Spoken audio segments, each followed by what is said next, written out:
viewers. You are watching the Policy Times, India's only media on policy research and advocacy. Today we are honored to have two of the eminent personalities who are promoting India's higher education to the international level. At a time when the government of India announced recently the Institute of Eminence, Jindal Global University is one of such universities which has got the IOE ranking, and it has a bright, very concrete, solid plan to be in the league of the world-class universities that different ranking provides. And here today, the OP Jindal University has organized a press meet where it has put forward a 10-point agenda to make Indian universities global. So, starting with Mr. Ashwin Fernandese, who is the regional director of QS, which does the global ranking. I want to ask Mr. Ashwin, what are the base on which you rank the universities, and why are Indian universities featuring less in the global ranking? Right. So thank you for this question, and the point of the methodology, and we have different methodologies which we use for different rankings. So definitely the world ranking looks at academic reputation, employer reputation, faculty-student ratio, research, citations per faculty, international students and international faculty. Our regional ranking goes a little bit further, looks at additional indicators which include staff with PhD, looks at the output of research as well coming out, and the impact of research as well, and does look at exchange students and exchange faculty. So when we look at all these indicators put together, it does provide a very competitive ground for Indian institutions globally, and that's why when we see our world university ranking, we only have 24 Indian institutions that feature in the top 1,000. Right. And definitely when we look at the global landscape, there are 28,000 institutions in the world, and QS possibly collects data from about 4,000 plus institutions, and we rank only 1,000. So that is the elite top 3 to 4% is what we are talking about. Right. In India, traditionally, teaching has been the priority, and definitely this has been a challenge for Indian institutions, is how do we educate the masses as well as impact the world, impact the community, provide good quality research, global reputation, because all the indicators we are talking about in the rankings today are meant for, are looking at global impact. So definitely Indian institutions find it a challenge, but that is changing in the last few years. The government push for excellence, the government push for spending more money on research, the IOE exercise, which has given opportunity for both public and private institutions to do better today, will see more Indian institutions in the ranking. And definitely when we talk about this next year, we'll find that Indian institutions have done better because of the direct impact of both the policy by the government as well as by institutions. And I think the 10-point growth plan today, the agenda here, is not a copyrighted material. It's available in the public domain, but really it's put in a very simple layman's language. It's a no-brainer, as I would call it in the Western world, that if you follow this, you are already on a path to being world-class. Excellent. Professor Raj has been leading and spearheading the OP Jindal Global University, and he has very nicely put forward, briefing our audience about the 10-point agenda you have.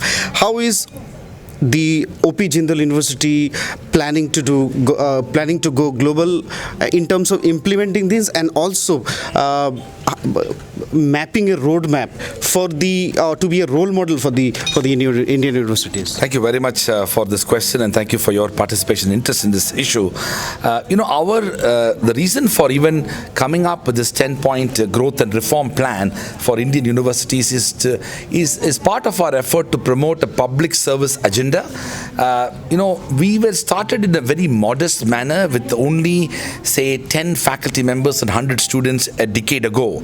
And if we could begin in such a modest manner in a place called Sonipat in rural Haryana, and to develop to become what we have ended up becoming in 10 years, it's an important story to share, but I think it's also a part of a larger aspirational effort in India. And that was the reason. So these 10 points are part of our history and our evolution, but I believe this is also part of India's future, because this is how you can possibly work towards building world-class universities in India. And I think the heart of this effort is we don't believe that aspiration to become a world-class university should be limited to only a few institutions. It's part of an effort to democratize the entire idea of world-class universities. More and more universities in India, public and private, should aspire to become world-class, and that this provides a pathway and a blueprint and even a lot of ideas and perspectives that can empower Indian universities to achieve world class. New draft education policy that came, how much direction does it give to make Indian universities go global?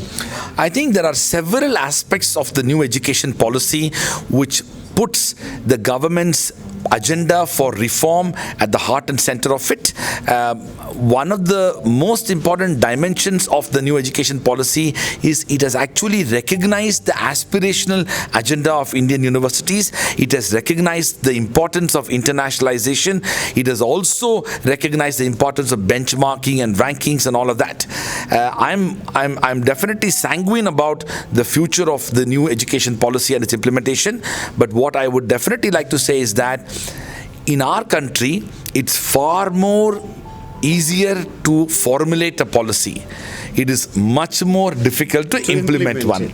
And a lot of focus now should be towards implementing. And what we have tried to do in this document is to give specific ideas of implementation of the policy that will ultimately seek education reforms. Right. Reform is not just about policy formulation. Reform is about policy implementation leading to institutional transformation. That's what the 10-point agenda does. Is all about. China is becoming the global hub for foreign students after Australia, UK, US.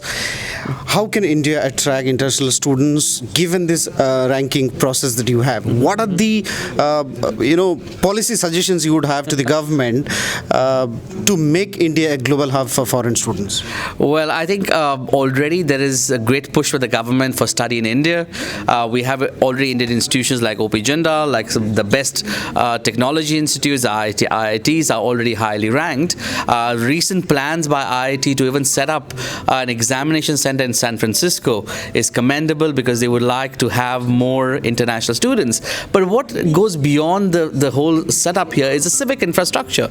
And I think resolving the visa issues would be something really critical. The application process, the screening process of the application, and then when the student comes in here, the civic infrastructure, the surroundings, the accommodation, and everything else which you provide for international students. When we look at international student hubs, the most important part why a student takes a university degree is for employability. Right. So what happens after he or she finishes the course? Does India provide you an opportunity for a work visa after you complete your course? Can you do a study and a work at the same time? So I think those are long-term plans, and definitely those are something which the government needs to look into, while as well streamlining the visa, a single window visa issuance as well. Yeah. Thank you so much. And you are watching the Policy Times. We had two eminent persons who are taking India to the global stage. You can watch, you can read the 10-point agenda provided by OP Jindal Global University. Thank you. Keep watching the Policy Times.